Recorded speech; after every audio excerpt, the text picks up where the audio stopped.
Hello and welcome to our series of tutorials about ZEISS extended data technology.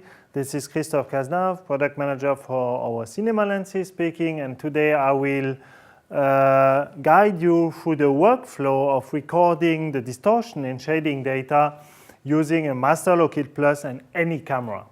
So first recap on ZEISS extended data technology. It is based on the Cook/I technology, which provides accurate lens data like focus distance, iris, focal length that can be recorded frame by frame.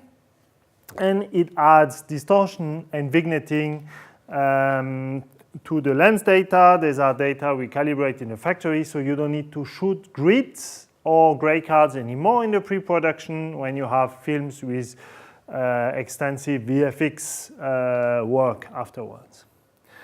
So I will guide you through the process of recording the data using a Laster Lockit box from Ambient. It's the most universal method because it does not require any special equipment or any kind of camera. Every camera will virtually work. The only requirement is that you are able to synchronize the timecode of the camera with the timecode of the Lockit box, which almost every cinema camera can do. So basically, the principle, no matter the camera, is always the same. You connect timecode of the box with the timecode of the camera, then the camera will use the timecode of the Laster Lockit box, and then you connect the lens to the lens reader plug on the Laster Lockit box. This is this gray plug, and then on the ZEISS extended data lens. Then the lens data will be transferred, recorded on the Laster Lockit box, while the video clip will be recorded on the camera. And because they are synchronized with the timecode, we will be able to extract the data of the box later on and generate files that you will pass to your post-production. So now the setup is done. My lens is connected with the box. My timecode is connected to the camera. I will verify if the lens has been recognized correctly by the Laster Lockit box. Normally, you should not be needing to verify because it works automatically, so you need nothing else to start shooting, right? But we will verify now. For this, we need a PC or a Mac and connect to the box using the web browser. So we will use the Wi-Fi interface of the box, right? Connect to the box here. It's named MLPA0026, which is the name of this box. I will connect to the Wi-Fi of the box, then use my web browser and enter the web address, which is masterlockit.local. And then I see immediately that the timecode here is the same as the timecode on the camera and the timecode on the box. So this is the first important thing. This is set up correctly.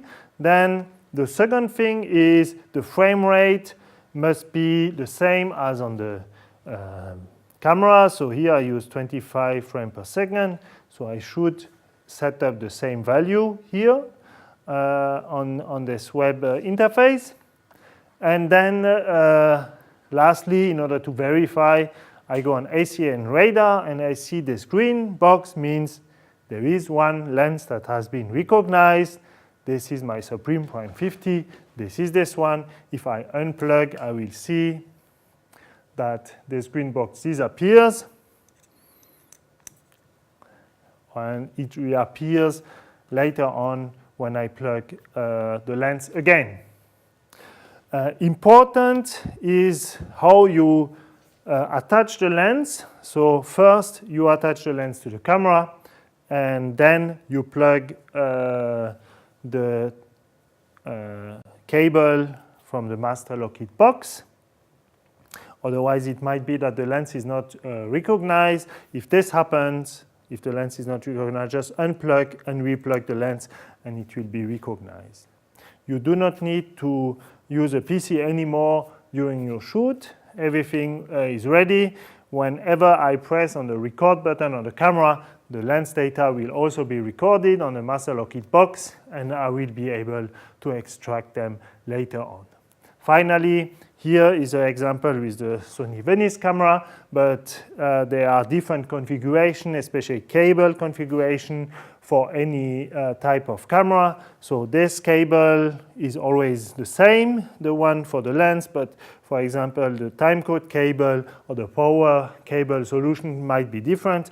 We have an extensive user guide on our website. Just go and visit our website and find which cable configuration is the right for your system. So now that everything's done, we can just record, and later on we will use Silverstack from Pomfort to extract the data.